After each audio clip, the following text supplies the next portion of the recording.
अस्सलाम वालेकुम। आज हम बनाएंगे झटपट सा चिकन पुलाव। बहुत मज़े का बनता है ये। एक दरमियानी साइज़ की प्याज मैंने ली है, बारीक कट कर लिया है। इसे गोल्डन फ्राई करेंगे ऑयल के अंदर। गोल्डन फ्राई जब ये हो जाएगी, इसे ऑयल से सेपरेट करके रख देंगे। ये कलर आना चाहिए प्याज का, यह हम गार्निशिंग के लिए यूज़ करेंगे। अब एक दरमियानी प्याज कट करके मैंने इसे दोबारा ऑयल के अंदर डाला है। इसे हम बादामी कलर का करने के बाद इसमें हाफ़ के जी मैंने ये चिकन शामिल कर दी है। चिकन को अच्छी तरीके से तल लेंगे। तेज़ पत्ते डाले हैं मैंने इसके अंदर 3।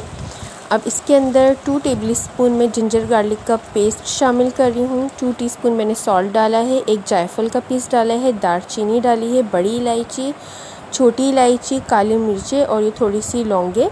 इन सबको अच्छे से हम फ्राई कर लेंगे। फ्राई करने के बाद इसमें मैंने डाला है आधा पाव दही। दही को अच्छे से मिक्स करेंगे। ये फ्रीज़र से निकाला है, जमा हुआ सा हो रहा है। इसे ढक देंगे। इतनी देर में दही पिघल जाएगा, चिकन अपना थोड़ा पानी रिलीज़ करेगी। ये 1 टेबलस्पून मैंने लिया है कोरिएंडर सीड्स यानी कि साबुत धनिया। 1 टेबलस्पून मैंने ली है सौंफ। इन दोनों को बारीक पीस लेंगे। दही ने अपना पानी छोड़ दिया है। इसी स्टेज पर आपने इसके अंदर ये डाल देना है। ये चिकन की कनौर क्यूब ली है मैंने, पुलाव है।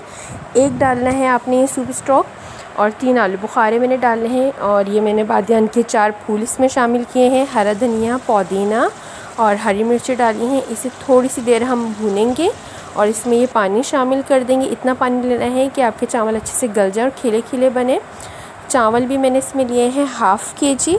इसे अच्छे से मिक्स कर लेंगे। जब पानी ड्राई होगा तब आपने इसे दम पे रख देना है। बहुत जल्दी से मज़ेदार पुलाव ये तैयार है।